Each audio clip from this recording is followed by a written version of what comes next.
la la! Welcome back to Death Curse Society. Yes, and it's time for another story around the campfire. Les French. Viva la France!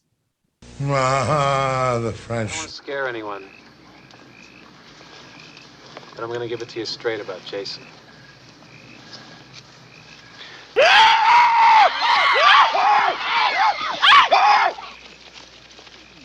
Hey, come back! All right, so we went a little French in our opening for this one because we just watched Kandisha, a French horror film directed and written by Alexandre Bastillo and Julien Maury. It is about its summer break and best friends Amélie, Bintou, and Morjana hang together with other neighborhood teens. Nightly, they have fun sharing scary stories and urban legends. But when Amélie is assaulted by her ex, she remembers the story of Kandisha, a powerful and vengeful demon. Afraid and upset, Amélie summons her. The next day, her ex is found dead. The legend is true, and now Kandisha is on a killing spree, and it's up to the three girls to break the curse. So, a demon coming back to life in a way and taking revenge. Pretty typical story. Zigzag, initial thoughts on Kandisha? It's pretty good. What this is in a nutshell is Candyman done by the French with their iconic whatever demon they came up with. It's not bad. Get your reading glasses on because you got to follow the text on this one to keep up with it and the turns they're going to throw at you. It's not a bad watch. We've seen much worse around here. My problem with it was your focus, your demon. The more you saw it, the less scary it was. And that's kind of a problem when you're trying to scare people. I mean, it looks really good, black eyes and everything, and it's veiled at first. Boy, the more you see it, the less it is. Speaking of the demon, Colonel, you want to jump in on that? Oh, of course. Later on in the movie, no, but the beginning of the movie, yeah, I'd fast during Ramadan for that. All right. You would get no complaints out of me. So my other initial thoughts were, okay, the synopsis kind of lies. Oh, they love to tell ghost stories and shit. No, they don't. That's one thing I found out about this movie. No, they don't. They like to tag shit. The graffiti artists. Nothing about urban legends. Okay. And again, it didn't help that I was up for about 30 minutes. Still in that daze, I'm like, oh, I need to watch this movie while I got time. Oh, shit. There's subtitles. It was okay. Like I said, we've seen worse. We've seen better. The demon was a bit of a letdown on kind of like how she grew as the movie went. It just looked bad. Some of the CGI was bad, but it did have some decent gore and a couple of scenes to make up for it. Just decent? Dude, I grew up on fucking Dawn of the Dead and shit, man. And Fulci, yeah, it's decent. Wow. Here's the thing, Crank, with the gore on this one. What happened was you get a scene where a guy's in a shower and the demon has hooves, goat hooves. Is that right? Hooves? Hooves, yeah. I don't want to do the whole Goodfellas thing, but she stomps on the guy's ankle and it looks pretty gnarly. There's some tendons, it's all snapped and everything. You see the bone. I was like, all right. And then she starts moving up the torso. I'm like, this could get good. They spent all the money on the ankle. Yeah. It looked like she was stepping into a bowl of fucking jello. Right, on the stomach. And then the head just looked like a rubber head. You know, like you step on a Nerf football, it just went boom, boom. And it was just the same shape when it was done.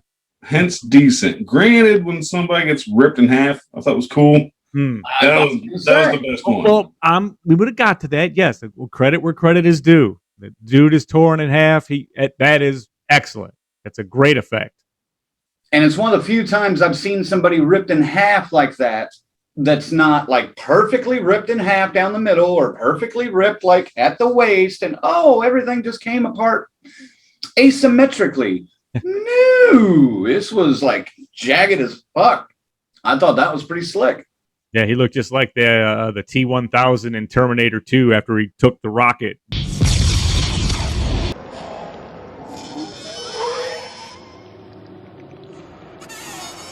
Anyway, we'll come back to maybe. Well, no, we covered the gore, so all right, cool. That's about it for gore, really. I mean, there's not really much else. There's some spitting up of blood when they try to capture this thing in different religious circles and whatnot. But yeah.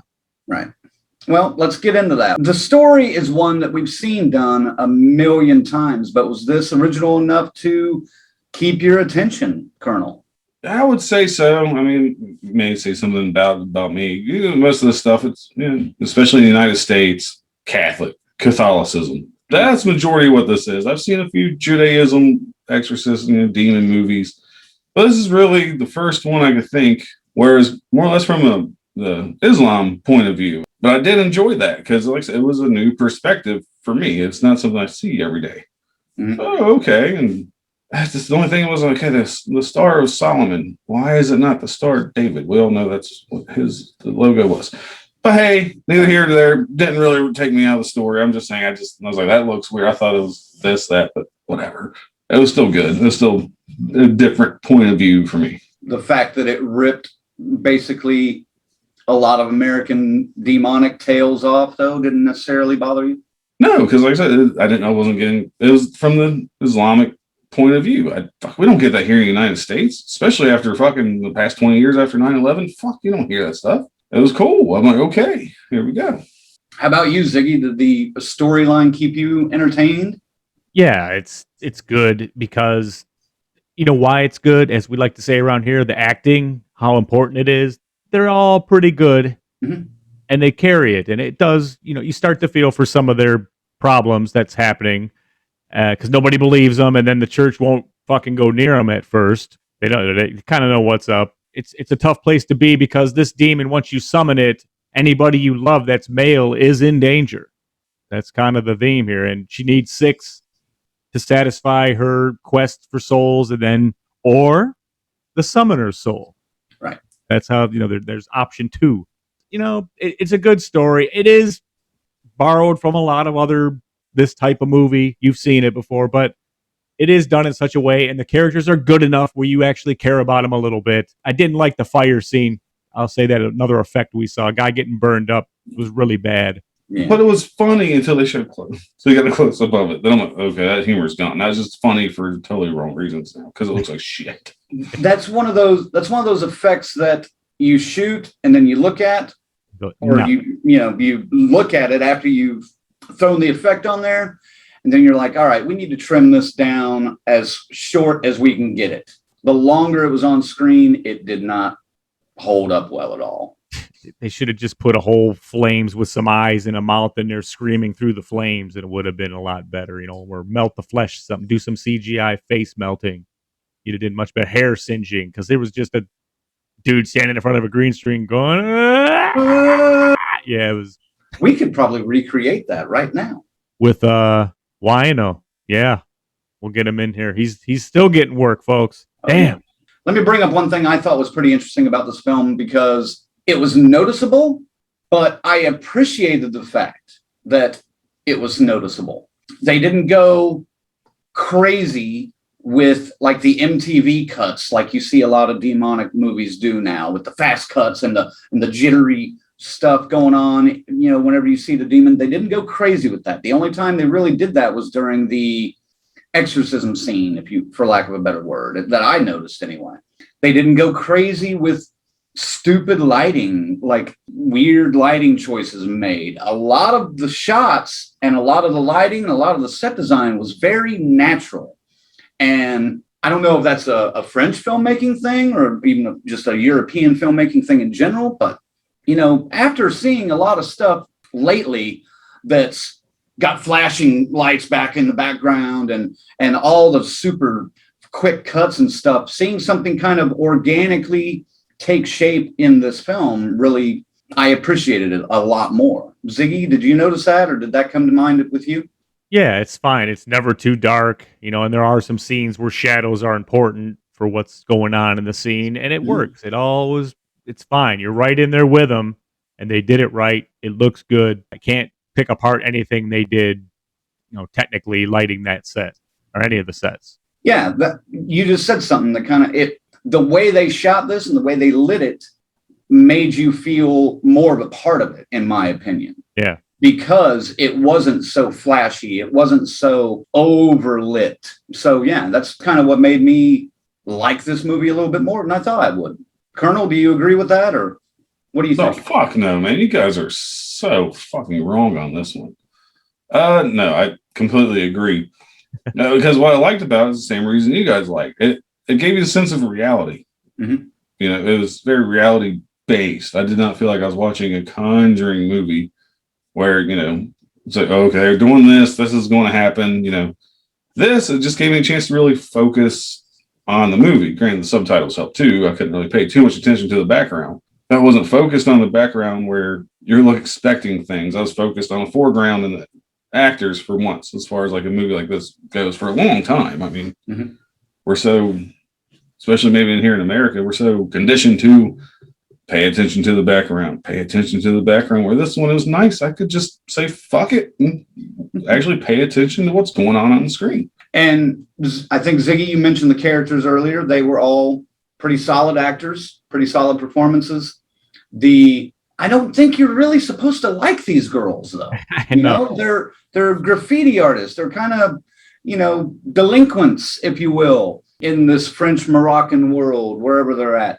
But you end up getting to know them a little bit and getting to know their friendship, which is their friendship alone is kind of strange, because the first few minutes of the film is stereotype, racial slur, just all directed at each other, but not out of hate. It's a weird relationship, and I liked it. Colonel, did you like the characters?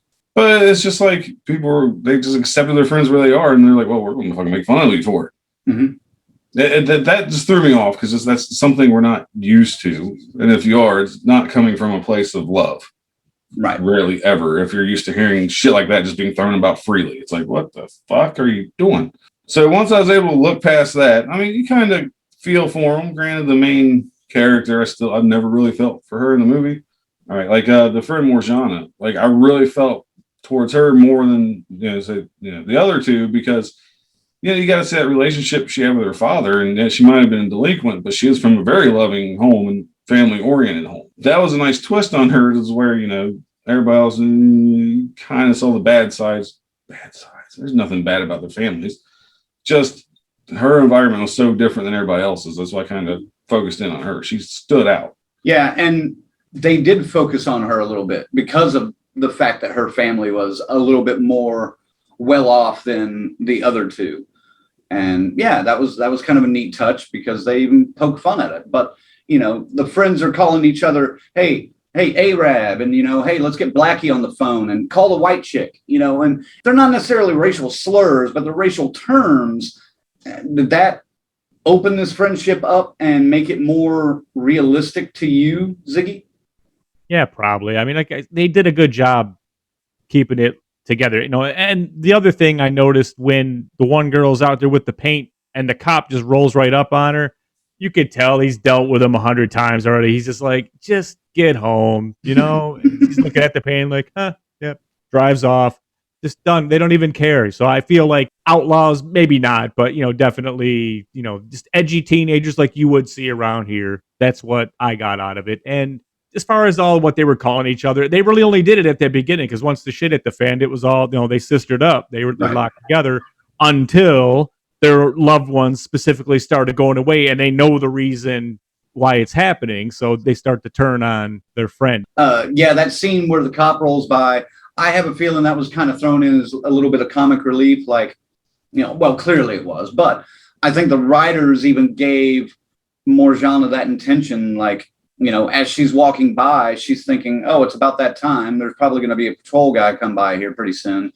So that's why she spray paints the message on the wall that she does, which ends up saying, tilt your head, bastard. And, then after she walks off, he's looking at the thing, and the translation comes up, and he's like, that bitch, Off on his own, again, my point was they're not out looking for these idiots at all. They're familiar with the local troublemakers, Right. It looked like the primary place they were tagging anyway, though, was a building that was about to be demolished anyway. So what harm are they doing? You guys didn't like the fact that the demon changed over time, because when it starts out, it's kind of this sexy little thing based on the backstory of Kandisha and Moroccan culture.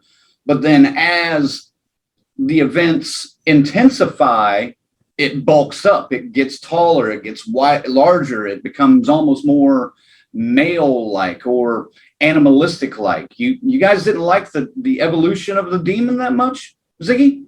Well, they even said, this thing can change shapes when they were talking about the legend of it and stuff. So I saw it happening. I was like, yeah, okay. But there was one scene where he comes kind of walking in after he's not all the way hulked out yet, but his legs definitely looked like man legs, but they still had the little hooves at the bottom. And you could tell it would look like some chaps, some cowboy chaps or something, just furry chaps. Something you'd see like in that Dan Aykroyd, Tom Hanks movie, Dragnet, they did way back in the fucking late 80s. Good evening, pagans. Don't forget your goat leggings.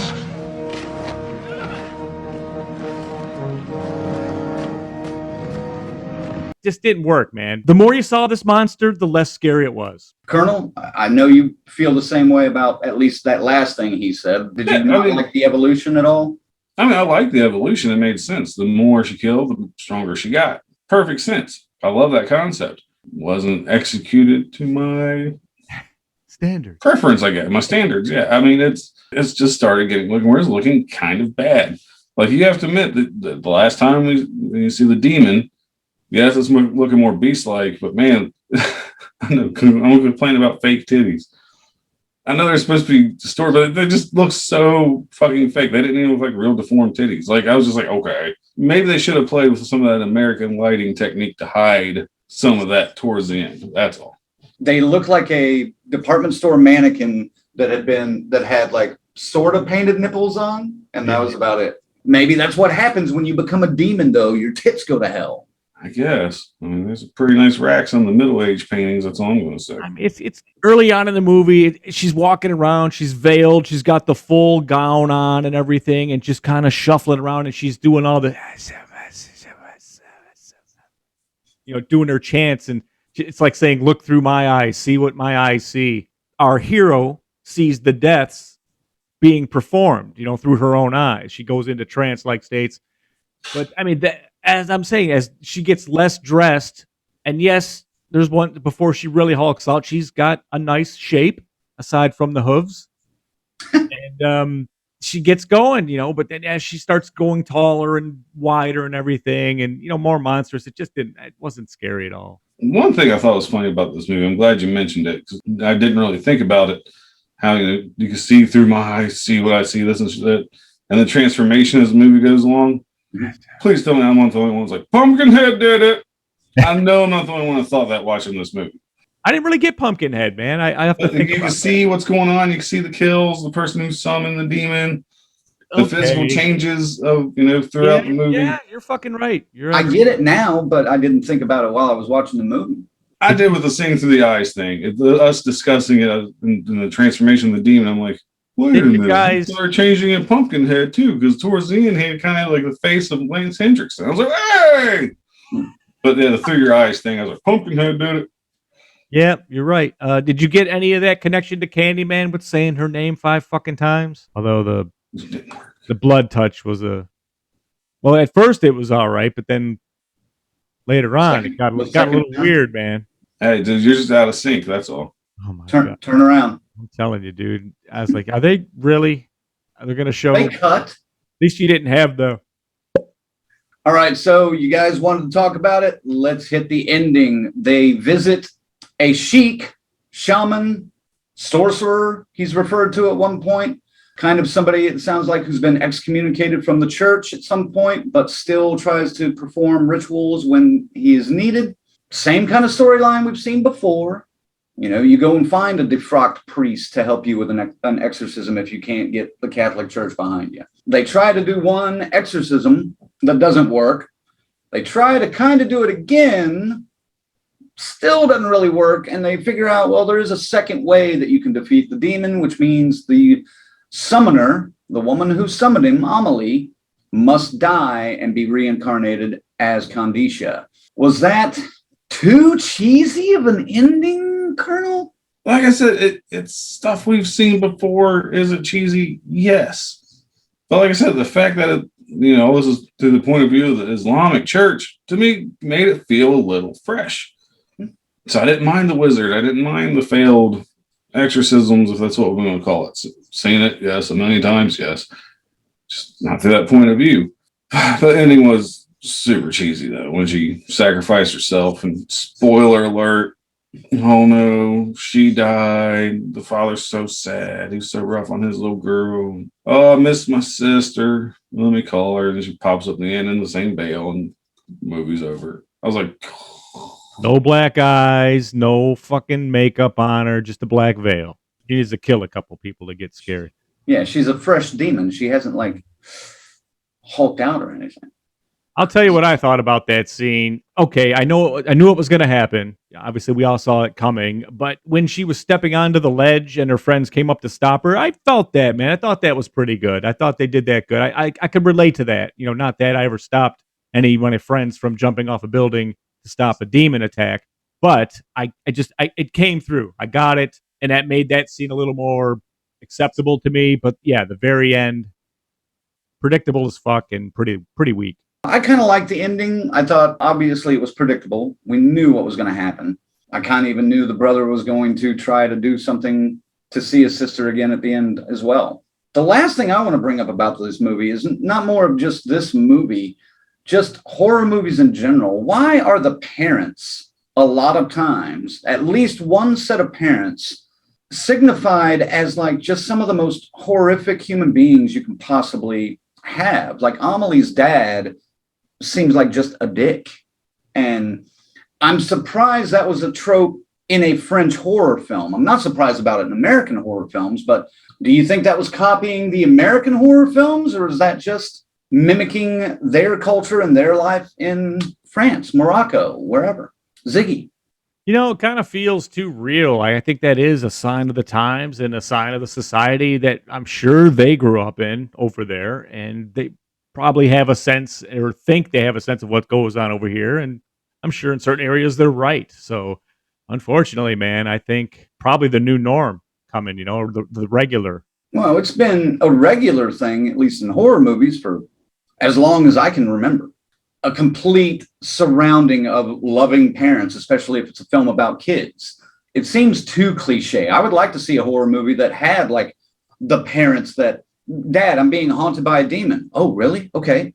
I believe you. Let's figure this out, rather than shut the fuck up and go do your homework or I'll beat your ass, you know, that kind of thing. Colonel, do you see what the point I'm making here? no, I see exactly the point you're making, but it's like, you got to think with the caring parents, there's a safety net for our antagonist that has to, you know, survive the story. Mm-hmm. So where if they have bad parents, like we'll use Nancy from Nightmare on Elm Street. For mom wanting a fucking drunk and her dad would listen to her, maybe she would have, I mean, she still would have had a fight with Freddy, but let's be honest. But maybe she wouldn't have had to basically turn into an adult by the end of the film to face her demon and survive. I mean, she's putting her mom to bed. The roles are fucking reversed by the end of that movie. And so I think really it's just to help drive the story along. You know, Poltergeist, they were in it. They were getting fucking her back. That's one of the few, you know. So, like I said, so the majority of them, let's give them shitty fucking parents to kind of give these kids a little bit more freedom and do what we need to do for the story. I mean, this is a terrible comparison, I'll be honest. But like take the old Nickelodeon cartoon Rugrats about the babies going on these adventures. Those parents fucking sucked. They let those toddlers run all over the fucking place. If they were good parents, you wouldn't have had a fucking cartoon that lasted 10 fucking years, okay? I know, terrible comparison, but it's the same point. The Colonel, too. Only the Colonel can bring up a reference to Rugrats during this. I know. And people are going to be like, he's right. They were awful parents. He's right. Yes, is it a sign of the times? Sure it is. Is that art mirroring reality? Of course it is. And does horror come from a dark place that is probably inspired by bad parenting growing up? Perhaps. I don't know a whole lot about the personal lives of people like Stephen King or, you know, John Carpenter or anybody like that. You know, what drove them to want to write and create horror? Was it bad parents? There's a subtopic for you guys in the discussion in the comments, I guess. Have at it. All right, but let's get to the ranking. Colonel, what number would you give Kandisha besides your own phone number? Kandisha. Like I said, it was a fresh take based on the religion. for a movie we've seen 1,000 times. Mhm. Again, I was a big fan of, the sense of reality the film had to it with the lighting. The fact we've seen it 1,000 times, I really don't think I can go higher than a 6. It's definitely worth a watch. It's not bad, but it's been done before. Right. And honestly, the French have taken enough of my soul. I will not let them take anymore. How about you, Ziggy? What kind of rating you got for this one? I really was enjoying it. 2/3 of the movie, I would say, pretty much. And then, boy, the more I saw the monster, and then that really, really dull ending they had, just straight out of Candyman, 100%. I'd say watch it because these girls are pretty good. They play it well. Mhm. In the end, I was let down. I'll be honest, and with that, I'll say 5.5. Almost halfway expected slightly higher scores from you on this one because I enjoyed this movie. I thought the performances were good. I thought most of the effects were good. There were a couple that were just like, oh, okay, you could have. I get it. You had one take to get that, and that's how it showed up. All right, fine. That's why you always make duplicates of your big effects things that you're going to do, especially a head or the back, whatever you're going to do. Always make duplicates if you're going to do that, because you're probably not going to get it on the first take unless you're hiring a pro like Savini or somebody. Listen, man, if you're going to do gore.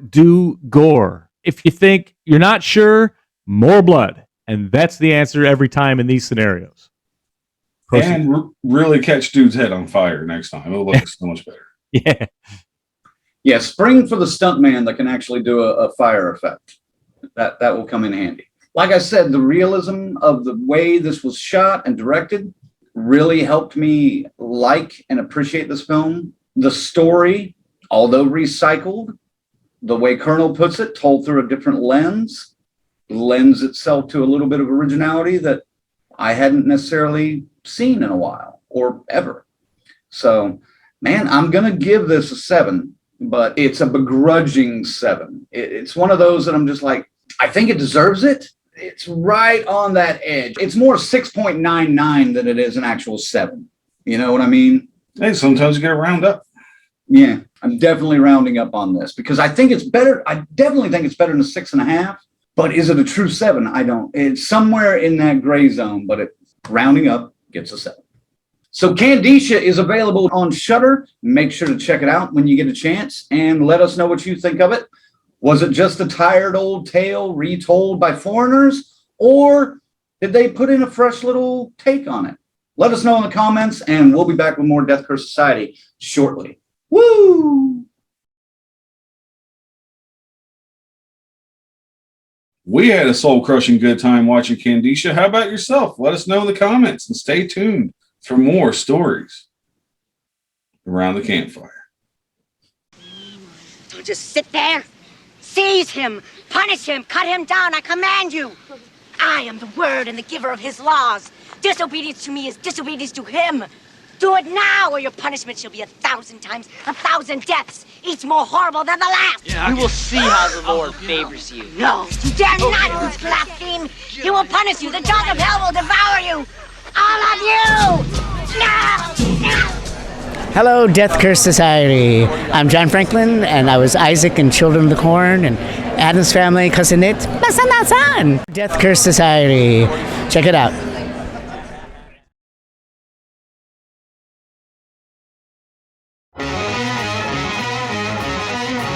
Death Curse Society has just become an associate producer on the film. Yes. Bravo. Death Curse Society, guys, is so awesome. I met the guys, all 3 of the guys, at Indianapolis last year for Horror Hound. And I met those dudes, and I gotta tell you, I hung out with them. We took pictures. I signed some stuff. They gave me a T-shirt. It was awesome. They are awesome guys. So super cool. I am so glad to have them on board this campaign, and also on board the film. And now they are going to be IMDb credited as producers on this movie.